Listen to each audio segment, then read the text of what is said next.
Bem-vindos ao nosso Pode Sim. Hoje o tema, conforme foi anunciado, será sobre Gandhi. A gente vai ter uma pequena modificação de organização de tempo no programa, né? A nossa parte dos encarnados vai ficar um pouco menor e a gente vai disponibilizar um pouco mais para os desencarnados, né? Dizem que eles sabem mais do que a gente, né, pessoal? Dizem, né? A gente se desconfia, né? A gente tem uma leve desconfiança que eles estão mais bem informados. Então, e aí fica um convite para quem está ouvindo, porque o povo que ouve também é meio desencarnado, sabe? Eles não aparecem muito não, eles não gostam de falar muito não.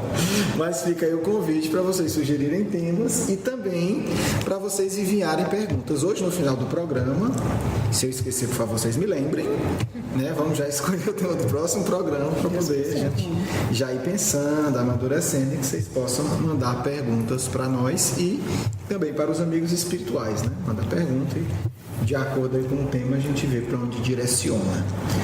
Bem, nosso tema hoje é Gandhi, né? Mahatma Gandhi, o grande líder indiano, mas um líder mundial do século XX, que liderou a luta de libertação, né, da Índia em relação à Inglaterra, porque a Inglaterra tornou a Índia uma colônia dela, né, era submetida a ela, como o Brasil foi colônia de Portugal, né, só que no caso da Índia foi bem mais recente, né, foi logo após a Segunda Guerra Mundial que ele conseguiu, né, que o povo indiano conseguiu essa libertação. Mas o que chama 43, 45. 45 foi a guerra. Da guerra, eles, né? Tinha pavor de japonês por causa disso. Mas, 70 anos. Isso, 70 anos. Né? Cerca de 70 71. 70 e poucos anos. Isso. Mas, não, 70 fechado. a guerra, né? Segunda guerra. Terminou. Isso. Porque o que acontece? Na verdade, foi todo um processo, né? Não foi, vou libertar e pronto. Não é assim, né? Ainda é um país riquíssimo. É importante a gente lembrar que na época a Inglaterra era o país mais poderoso do mundo. A Inglaterra era o que os Estados Unidos é hoje, era a maior potência, com maior arma, com maior riqueza, com maior poder, etc, etc. E o que impressiona mais, além da coragem, né, imensa do Gandhi, é a forma como ele conduziu essa libertação. Porque é muito fácil se fazer as coisas à base da violência, né? Instigando a violência. Né? É muito fácil no mundo atrasado como a Terra a gente alimentar a revolta, o ódio, é muito fácil. Né? Basta ver que o povo hoje está se matando aí para time de futebol. Então o que acontece? E aí o Gandhi, qual o diferencial? O que é que chama a atenção no Gandhi? É a forma inteligente e não violenta com que ele conduziu esse processo. Conseguiu isso. E conseguiu, exatamente, ele conseguiu. Então, e virou um modelo de uma ação social, né, de como a gente agir para melhorar a sociedade sem violência. Porque a violência é o comum do mundo atrasado, né? Cria um grupo, treina, dá arma, consegue financiamento, etc, etc. Só que a gente sabe que não resolve, né? Acaba gerando mais violência. Mais violência. Todas as revoluções que a gente tem notícia, que foram feitas para, entre aspas, o bem, para libertar o povo, não sei o que, com violência, acabou piorando e muito a situação. Então, Gandhi vai trazer essa lição e Gandhi vai conseguir uma coisa bonita, ele vai aplicar na luta pela melhoria social, no caso a libertação, ideias da religião, né? Então é uma vivência religiosa, na verdade. Gandhi vai encarar a luta de libertação da Índia como uma vivência religiosa, como uma aplicação dos princípios da religião. Isso é que é interessante, é inovador. E aí o Gandhi vai, e é considerado também um dos grandes estrategistas, né, da história, certamente um dos maiores do século XX, ele vai ter ideias geniais para começar a boicotar ou a pressionar a Inglaterra a libertar a Índia. Né? E aí ele vai elaborar a ideia da não cooperação, que eu acho que é o conceito principal que a gente vai trabalhar hoje. O que é a não cooperação? Parece uma coisa assim, mas é profundamente de uma compreensão espiritual. Por quê? Parte de que compreensão? O mal só existe porque nós alimentamos. O bem existe porque Deus existe, a gente se vincula a Ele. Mas o mal não existe, né? Um Deus do mal. O mal é algo artificial. O mal só existe porque nós, seres humanos, alimentamos. Então, o que é a não cooperação? A não cooperação não é, eu vou lá pegar uma arma e vou botar uma bomba e vou destruir o mal. Não. A não cooperação é pare de alimentar o mal. Fazer o bem. Não, na verdade é pare de alimentar o mal, né? Nesse sentido. Por exemplo, o que é que ele fazia? Naquela época o mal para a Índia era a Inglaterra que dominava. O que é que ele dizia? Não vamos apoiar nada que seja da Inglaterra. Nós não vamos fazer guerra, não vamos fazer nada. Por exemplo, um enorme interesse da Inglaterra, vender tecido, que na época uma das maiores indústrias era a venda de roupa. E ele dizia, vamos fazer uma campanha, a partir de agora ninguém vai usar roupa da Inglaterra. Olha que coisa inteligente. Não precisou matar, não precisou botar bomba, vamos fazer uma campanha. Eles faziam por dentro Vamos fazer uma campanha, exatamente. E ele mobilizava as pessoas, vamos fazer um dia de oração para nos prepararmos e a partir daí vamos nos livrar de todas as roupas inglesas, porque são essas roupas que estão alimentando a opressão. Quer dizer, ele corta aquilo que está alimentando o mal pela raiz. Né? E aí o que acontece? Ele vai pegar, e aí outra coisa do Gandhi muito bonita é que ele sempre aplicou nele as coisas que ele pregava. Então o que é que ele faz? Ele vai pesquisar como é que eram feitas as roupas na Índia antigamente. Era num tear, etc. Ele vai descobrir, vai construir um tear e vai começar a fabricar as próprias roupas. E aí vai começar a dizer, olha, agora vamos... Quer dizer que o país dele indiretamente começou a crescer, né? Exatamente, teve um impacto econômico. Exatamente. Se tornaram, e aí ele fez uma imensa campanha nacional para que eles começassem a usar roupas deles, não roupas inglesas, fabricadas. Olha aí, né? Aí a gente vê uma inspiração profunda, quer dizer, não é uma... Essas ideias todas. Tão simples e tão profunda, né? Com tanto impacto, quer dizer, pegou ali o que estava acontecendo. Então, foi um dos meios, né? E aí ele disse, a não violência, ninguém vai combater. Se eles vierem prender a gente deixa. Nós não vamos combater. Tem uma parte, até no filme que está aí no blog, eu vou colocar, é o filme Gandhi. E aí no filme as pessoas são mobilizadas porque é um grande perigo. Quando você mobiliza muitas pessoas num planeta atrasado, o perigo da revolta explodir é muito grande. A história prova isso. Né? Por quê? Porque você não pode agradar todo mundo. Não, e a maioria carrega muita revolta, quer aproveitar aquele momento não para resolver o problema, mas para quebrar, extravasar e atacar. E aí tem uma reunião em que os ânimos começam a se inflamar e aí diz, não, pois eu estou disposto a dar minha vida, matar e morrer, não sei o que. E o Gandhi escuta, se levanta e diz, eu estou disposto a dar a minha vida por essa causa, mas eu não estou disposto a matar por ela. Aí aquele banho de água fria na revolta. Geladíssimo. Gelado, né? Então, Gandhi ele vai ser esse exemplo de uma pessoa profundamente ativa, profundo, porque você imagina, ele não está desafiando uma prefeitura qualquer, ele está desafiando o país mais poderoso do mundo. E que ele, indiretamente, era submisso. Ele era submisso e até determinado ponto é interessante ver a trajetória dele. Ele é de uma família classe média, mas ele vai estudar na Inglaterra, se forma em Direito. Ele era um advogado, usava seu palitózinho formal. Assim. E o que ele tentou com a Inglaterra, na verdade, era que a Índia fosse uma parceira de igualdade. Depois de muitos anos que ele viu que não tinha jeito de convencer, ele disse, não, então nós não queremos. Então foi todo um processo dele mesmo. Porque foi ontem que aconteceu isso. Exatamente, não é uma coisa, não é isso. Ele morre em 48, né? Ele é assassinado em 48. Então o que acontece? Foi todo um processo dele tentando conciliar sempre. Quando ele vê que não dá mais, ele apela pro... mas ainda assim com a não violência. Então, ele vai sempre elaborar, tem um outro episódio que também foi valiosíssimo, está no filme também, que foi conhecido como a Marcha do Sal. Porque uma das grandes fontes também de angariar recursos da Inglaterra é o Mar da Índia, né? A extração do sal. E eles foram tão cruéis que eles proibiram qualquer outra pessoa de extrair sal do mar. Quer dizer, o mar é nosso, só quem pode vender sal e comercializar o sal somos nós. Resultado, Gandhi faz uma marcha pelo país todo mobilizando as pessoas, avisa para o governo, Gandhi faz uma marcha pelo país todo, extrai sal do mar, só que pela lei inglesa, só quem podia extrair sal, só os ingleses poderiam extrair sal do mar da Índia. Olha que legal, né? Muito bom. E vendiam caríssimo para os próprios indianos. Ele faz uma marcha que mobiliza o país todo, avisa para os ingleses, olha, eu estou indo lá no mar e vou extrair sal. Vai, ele, a multidão toda, eles começam a extrair o sal do mar e aí vai todo mundo preso.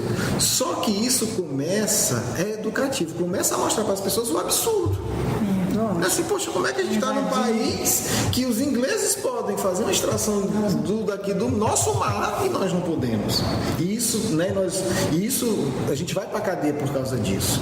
Então são atitudes corajosas, são atitudes de desafio, mas nunca de agressão, de violência. Como é que consegue? E são exemplos para a gente ver que é possível a gente pensar, né? E aí o ponto central dele é esse, é não colaborar com a violência, é não colaborar com a injustiça, é não colaborar com aquilo que está errado. Porque o que está errado só se sustenta quando a maioria, por negligência, muitas vezes colabora. É o que ele dizia, diz, como é que 100 mil ingleses vão dominar milhões e milhões de indianos? Basta a gente não colaborar. Basta a gente não aceitar. E os ingleses aceitavam isso? Não, eles não aceitavam. A questão é que ao longo dos anos foi tendo uma repercussão mundial, né? E as pessoas foram tomando conhecimento, né? Imagina que absurdo. Gandhi e milhares de indianos presos, por quê? Porque foram extrair sal do mar. Do próprio mar, quer dizer, uma coisa que foi chamando... Se você tivesse uma casa e não pudesse dispor... quer dizer, o seu país, você não pode pegar sal do mar do seu país, porque um estrangeiro proibiu. Um chefão.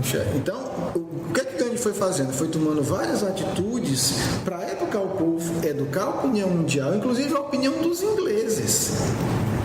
Que os próprios ingleses começaram a se dar conta de nós estamos sendo muito injustos.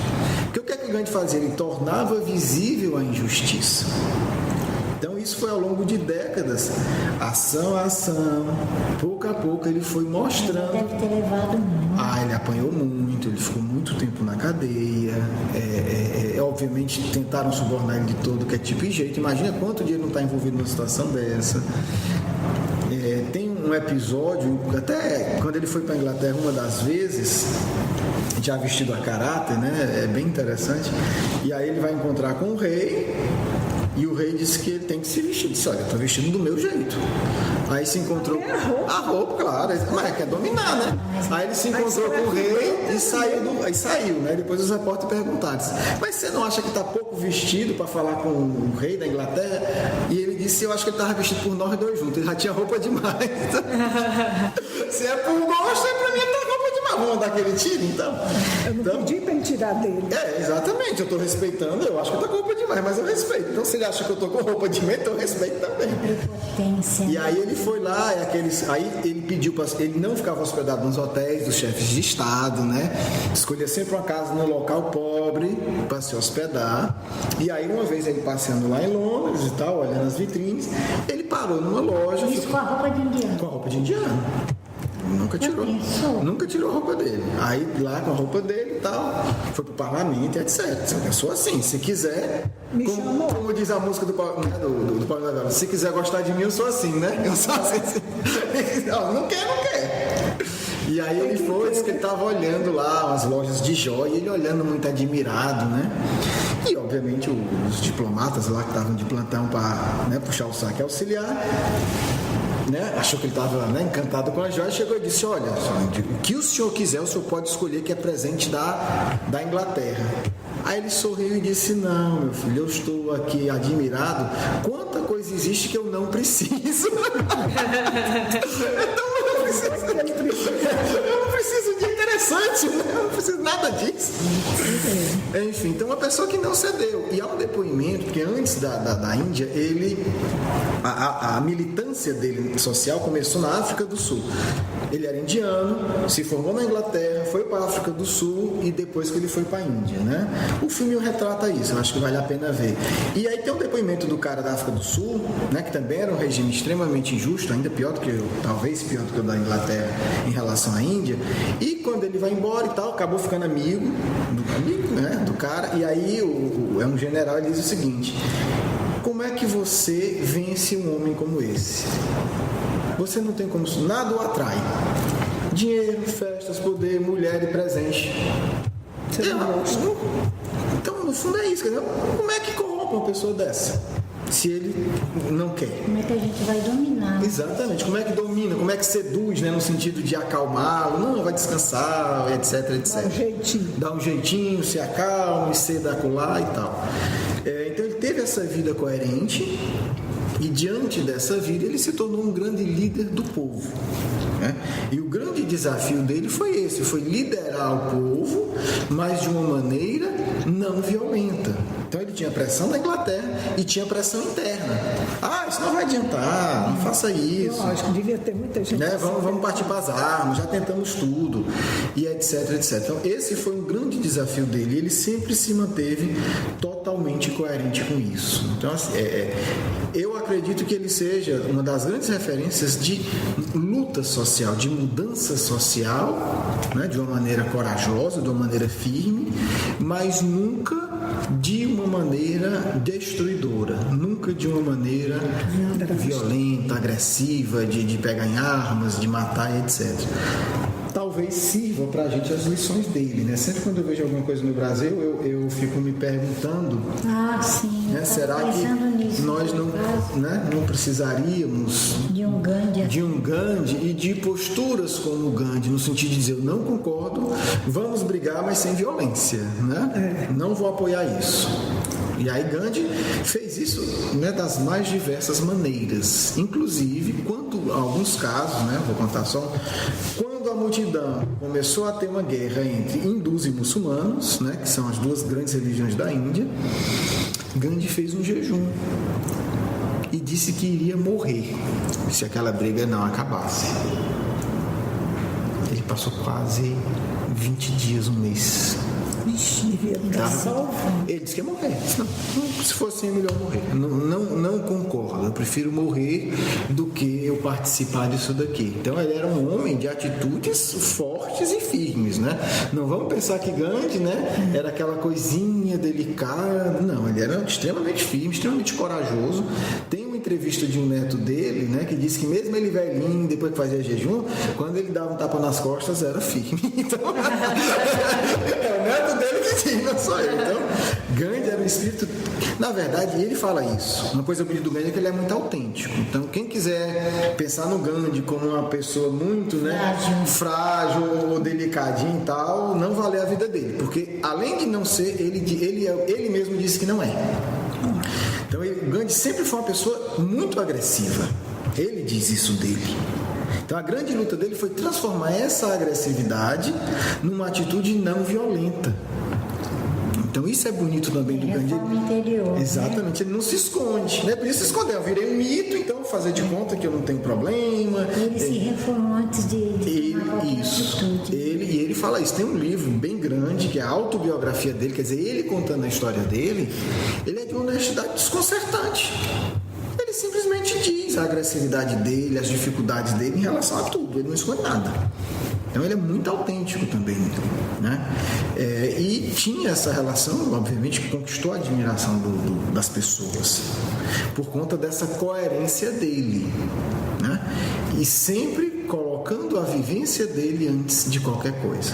Então, primeiro, ele tinha que ser coerente com aquilo ali. Depois que ele era, ele propunha. Depois que ele passou a fabricar as roupas dele, depois que ele mudou, disse, vamos fazer isso. Então, é um espírito de uma coerência muito grande nesse sentido. E aí eu separei só 2 trechozinhos, né, de uma biografia dele que eu indico, que é do Luiz Fischer, vai estar aí, né, pelo menos a capa do livro, para quem quiser, em relação ao Cristo. É um repórter inglês, um repórter super... Isso que eu ia perguntar, como é que era a relação dele? Isso, olha aí. Com a religião. Com a religião, né? Ele era hindu, né, de tradição hindu.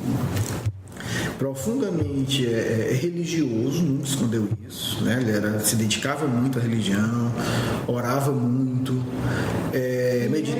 Qual era a religião dele? Hindu. Mas há um caso bem interessante dele, deixa eu procurar aqui, cadê? Está aqui, pronto, desse repórter.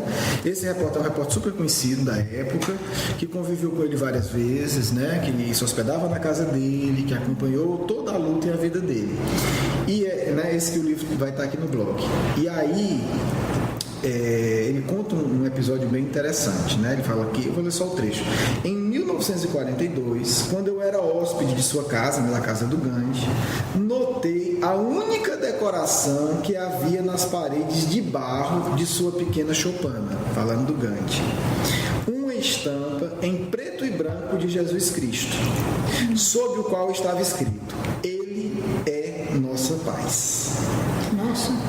Nossa paz, né? Embaixo da figura de Jesus. E aí o repórter perguntei-lhe o que significava aquilo, né? Porque eu vou pra casa dele, né? Uma choupanazinha e tal, tudo simplesinho. Só tem um quadro na parede, né? O papel de Jesus escrito: Ele é nossa paz. De estranhar, né? E aí o que ele diz: você não é cristão, observei-lhe eu sou cristão, hindu, muçulmano e judeu, respondeu Gandhi. E isso fazia dele um cristão muito mais cristão do que a maior parte dos cristãos. Porque acreditava em tudo. Em outra passagem, né? Aí o repórter vai colocar aqui: por fim, Gandhi abraçou o Cristo, mas repeliu o cristianismo. Ele foi um dos maiores críticos das religiões cristãs e definiu sua atitude com maior clareza na Associação Cristã de Moços, né, no Ceilão, em 1927. Se naquela oportunidade eu tivesse de enfrentar somente o Sermão da Montanha e a minha Gandhi dizendo, né, se fosse pelo Sermão da Montanha e a minha própria interpretação dele, declarou Gandhi, eu não hesitaria em dizer: ó, sim, eu sou cristão. Mas negativamente posso dizer-vos que muita coisa que passa por cristianismo é a negação do Sermão da Montanha. Então, assim, pelo Sermão da Montanha, Gandhi se diz cristão. Pelas religiões cristãs, Gandhi não é cristão. Então, exatamente, ele via a essência, né? Ele via a essência do cristianismo. E é interessante, já para concluirmos, essa ligação de Gandhi com o Sermão da Montanha, que me lembrou também a primeira reunião mediúnica de Eurípides Barçanufo. Eurípides era católico, tinha lido a Bíblia, embora não pudesse na época, um padre emprestou, ele leu. A primeira reunião mediúnica que ele foi, ele faz a seguinte questão mental: se os espíritos de fato podem se comunicar pelos mortos, eu peço que João Evangelista, o apóstolo, venha se comunicar pelo médium Aristides. Então, não queria nada. Não por qualquer coisa, não é só o evangelista, escolheu o médium. Por quanto é que ele escolheu Aristides? Pelo médium Aristides, para me explicar o Sermão da Montanha. O ponto que chamou a atenção em toda a leitura da Bíblia para o Eurípides também tinha sido o Sermão da Montanha. E tinha coisas que ele não tinha entendido, senão ele não tinha feito esse pedido. Resultado: o médium Aristides se levantou no meio da reunião, explicou o Sermão da Montanha e no final disse: paz, João, o Evangelista. Só, né? Agora, agora vamos ver quem é Eurípides, né? Por que o Eurípides pediu o médium Aristides? Vocês sabem? Porque o médium Aristides era analfabeto. Era um médium. Não tinha nem para onde inventar. Como é que o Aristides.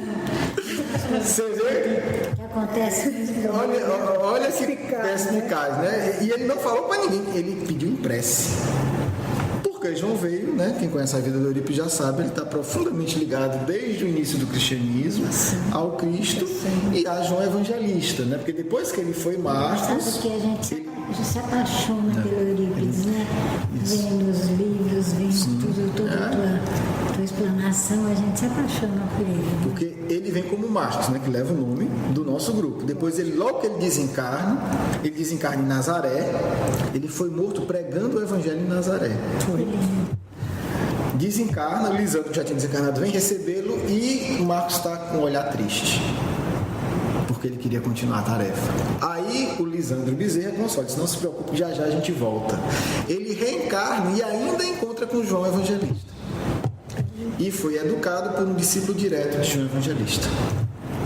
Por isso essa ligação, por isso o João Evangelista atendeu o pedido, né? Não foi por causa... Nós somos amigos, né? Não, afinal de contas a gente conhece há quantos milênios, né? Custa nada eu ir lá dar uma mensagem. Identificaram, né? Então, me chama a atenção isso, quer dizer, essa ligação tanto do Gandhi quanto do Eurípides em relação ao Sermão da Montanha, né? E aí, para encerrar, Gandhi vai dizer: olha a ligação dele. Se todos os livros da humanidade fossem perdidos e ficassem apenas o Sermão da Montanha, nada estaria perdido. A partir daí se fazia tudo. A essência está aí, o resto é só para comentar, para ver se entende. Olha que coisa interessante, né? Então, nesse sentido, Gandhi né, palavras dele, cristão. Se for pelo Sermão da Montanha, se for pelas religiões, não. Ele não concorda com nada. Tem tanta coisa dentro das religiões que a gente também não entende. São longas histórias. Tema do próximo programa, agora eu lembrei, vocês estavam esquecendo já, né? Olha aí. Eu tenho 2 temas para sugerir, vamos votar. Eu vou colocar no blog para ver se o povo aparece, ver se vocês aparecem, gente. Eu só vejo vocês na contagem. Mas é os que estão ouvindo, vocês voltam aqui. 2 temas que eu pensei. A gente poderia trabalhar sobre pátria do Evangelho e a crise moral que estamos vivendo. O outro, temos cabeludos, né? E o outro seria, também não é um tema fácil, mas é um tema também atual e importante, uma reportagem que eu li recente, né? É um tema que a gente tem visto há algum tempo, depressão na adolescência. E como tem? Tem muito e está crescendo. Eu estava lendo alguma coisa sobre isso também. Votação. Meu Deus do céu. Temos os 2. E aí, Cida, qual dos 2? Eu acho adolescência. Depressão na adolescência, um voto, uma ideia? Depressão, com certeza. Bem, temos 3 votos para depressão na adolescência, mas É um tema que está preocupando as famílias. eu vou colocar no blog a votação. Vocês que estão ouvindo aí no blog, gente, votem, mostrem que vocês estão vivos. É só clicar, não paga nada, tá certo? Não, mas por enquanto já temos 3 votos a favor, né, da adolescência, mas vai vencer a maioria. É um tema que está preocupando muito. Sim, né? sim, com certeza. Muitas famílias. Com certeza. Quem tem adolescente em casa, Tá bastante meu Deus, tem que se preocupar mesmo. Né? Tá sim. Porque tem muita liberdade, é muita. Vamos deixar para o próximo programa, senão a gente... Não, sim, vamos lá. Aparentemente tem tudo, né? Vamos para a prece. Você faz a prece para a gente? Só rapidamente para a gente. A ideia faz as perguntas. Amado Mestre Jesus, Sua Mãe Santíssima, nós te agradecemos, Jesus, por mais esse encontro, por mais essa reunião, por mais essa oportunidade de conhecermos esses grandes vultos da nossa atual encarnação. Te agradecemos, Senhor, pela oportunidade e por toda essa ajuda que temos recebido nesta reunião. Que a espiritualidade continue nos orientando, continue nos intuindo e que a gente cada vez mais possa assimilar todas essas coisas maravilhosas que estão sendo ditas. Obrigada, Senhor, e fique conosco agora e sempre. É com alegria que compartilhamos esse momento com vocês, colocando-nos à disposição para as reflexões, para o diálogo, para as respostas possíveis aos vossos questionamentos. Pode começar. Pode fazer as perguntas? Sim, pois não. Qual a lição do ponto de vista espiritual que podemos tirar a vida de Gandhi? Podemos tirar da vida de Gandhi, deve ser, né? Podemos falar que, do nosso ponto de vista, a grande lição é: sois filhos de Deus. Como um homem, um único homem, foi capaz de mobilizar, de transformar o curso da história, de mudar corações, de aplacar ódio de milhões, porque ele se reconheceu como filho de Deus. Isso deve nos fazer refletir o quanto podemos e poderemos fazer se sintonizarmos com o mais alto. Se de fato lutarmos aberta e honestamente para transformar as nossas inferioridades e nos colocarmos a serviço de uma causa elevada. Grande está entre os grandes exemplos do que o ser humano é capaz quando se coloca a serviço do mais alto. Muitas vezes encontramos amigos e irmãos muito bem intencionados, dedicados, laboriosos, mas que não entenderam esse ponto essencial a uma profunda transformação: colocar-se a serviço da causa do bem. Colocar-se a serviço dos ideais sublimes, não calculando perdas e ganhos, não somando vantagens e desvantagens, não. Gandhi é o exemplo do espírito que disse do fundo da alma: estou a serviço dessa causa. O que for necessário viverei, o que for elevado farei. É uma grande lição, porque a cada um que compreender essa lição, não tenha dúvida, se tornará um transformador de si mesmo e da realidade social a qual tem contato. É igual é tudo isso. Gandhi foi contrário à alimentação carnívora. Como avalia essa atitude? É importante sempre entender que cada opinião defendida parte do espectro da evolução espiritual. Certamente, para espíritos que atingiram como ele um patamar de nutrição superior, a alimentação carnívora pode ser dispensada. Certamente, Gandhi também honra as tradições que alimentaram o seu espírito desde a infância, o que de forma nenhuma contradiz a orientação do Livro dos Espíritos, quando estes respondem a Kardec: em vosso estado evolutivo a carne é necessária.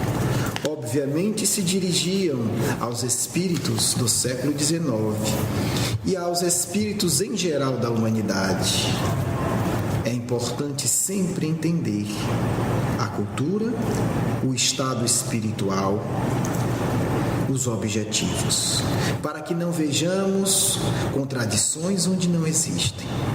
Resumimos nossa resposta dizendo: quando a humanidade alcançar um patamar como o de Gandhi, e mesmo mesmo um tanto abaixo dele, a alimentação carnívora se tornará desnecessária. Mas não podemos perder de vista: vai ser a evolução emocional que irá torná-la desnecessária. De nada adianta uma evolução de fachada. Não ter determinado tipo de alimento para se achar evoluído é uma grande ilusão, porque aquilo que não é fruto natural da evolução espiritual se torna uma máscara falsa que gera problemas muito maiores, que cada um avalie as suas reais necessidades de acordo com o seu íntimo, de acordo com a autoobservação, e defina: em que estágio estou e o que eu preciso. Fugir disso é complicar-se desastradamente ante as leis de equilíbrio que regem o universo. Posso fazer uma pergunta? Pois não. É válido a gente não comer carne numa reunião mediúnica? Antes de uma reunião mediúnica? O que condenamos e o que condena a lei de Deus é sempre o excesso. É importante que cada um descubra. Se eu, indivíduo A, comi um pouco de carne e isso me prejudicou, eu evito.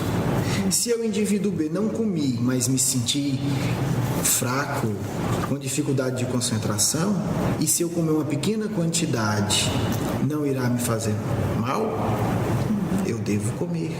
Depende de cada um. É importante observar isso. Quantos indivíduos somos na Terra? Quantas histórias espirituais ao longo dos últimos milênios? Quando eu me refiro à tradição que alimenta Gandhi, é importante entendermos. Muitos dos espíritos da Índia pararam com a alimentação carnívora há 1 milênio, há 1500 anos.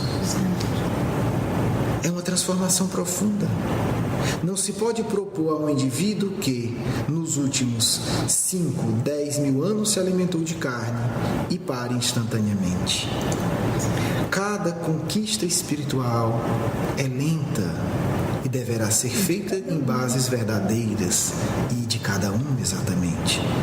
Portanto, o que vemos de negativo são regras absolutas, porque torna o indivíduo que não é capaz, muitas vezes em um fingidor, levando a erros muito piores do que uma conduta honesta em relação a qualquer tema, inclusive a alimentação.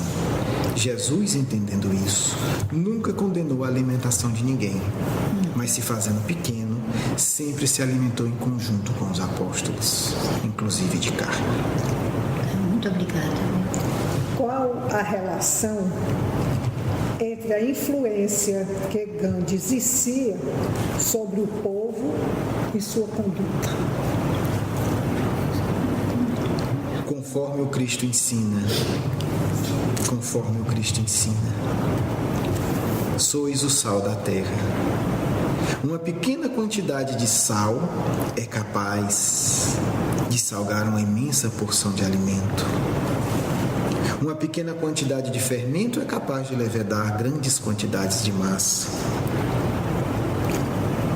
Um indivíduo verdadeiramente devotado é capaz de mobilizar milhões.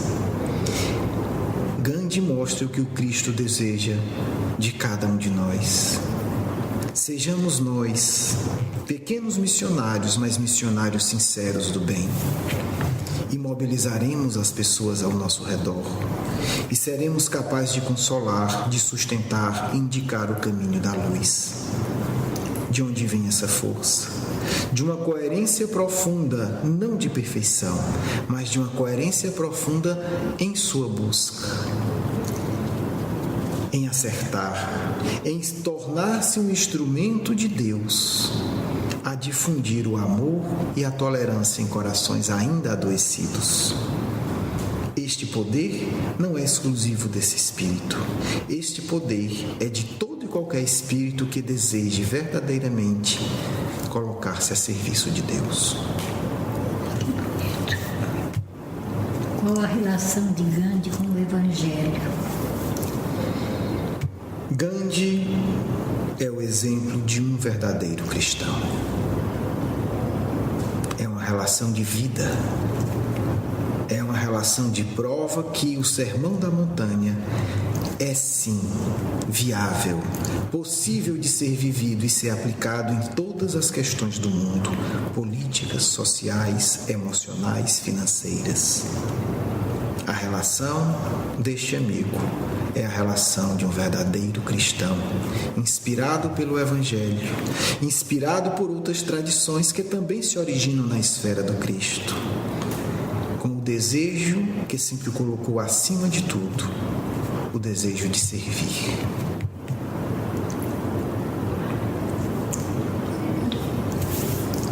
Poderíamos ter algumas informações sobre a atuação de Gandhi hoje?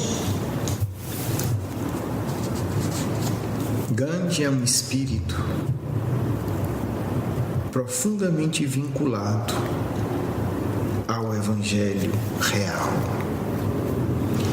Um espírito que teve ligações com o verdadeiro cristianismo no passado e que hoje movimenta-se na esfera espiritual do Oriente a insuflar a verdadeira vivência do Sermão da Montanha. É um espírito que atua estimulando a compreensão e a paz. Suas atividades se desdobram desde o socorro, que poderíamos chamar de enfermaria espiritual, a cursos sublimes de autoconhecimento. Porque espíritos dessa grandeza nunca se tornam apenas teóricos. São indivíduos que buscam a dor no mundo que buscam consolar corações. E talvez assuste a muitos dizer que tantas e tantas vezes esse amigo espiritual visita as regiões de maior miséria e de maior desamparo para com as suas próprias energias, com a doação de seu coração, acalentar mães e crianças em desespero. E por isso mesmo ele é capaz de desenvolver em nosso plano encontros com metodologias sublimes que auxiliam a milhares e milhares de espíritos a se autoconhecerem e a buscarem uma coerência emocional mais profunda com as leis de Deus. Destacamos isso para que se entenda. A verdadeira grandeza está sempre ao lado das maiores dores. Obrigada. Terminaram as perguntas. Agradecemos a todos a oportunidade de falarmos desse espírito amigo, porque os cristãos sempre se tratam como amigos em nosso plano, independente de qualquer grandeza que carreguem ou que não a tenham conquistado. Queremos concluir lembrando um trecho do livro das Revelações do apóstolo João, onde ele fala que nos tempos de transformação profunda da Terra, ou no final dos tempos, na linguagem apocalíptica, só haveriam dois grandes grupos de indivíduos no planeta: os justos e os injustos. É importante que entendamos. Não será o rótulo que tantas vezes se transforma em máscara torpe que irá definir a situação de cada um de nós, mas apenas uma única e exclusiva coisa: a capacidade de amar verdadeira. E quando falamos capacidade verdadeira de amar, dizemos capacidade de doar-se para amparar o que mais sofre. Desejamos a todos uma semana de equilíbrio e paz, e que o Cristo possa iluminar nossos corações, nos possibilitando os encontros futuros, para que o seu amor se expanda em todo o mundo. Muita paz do vosso irmão e amigo Caibar Júnior.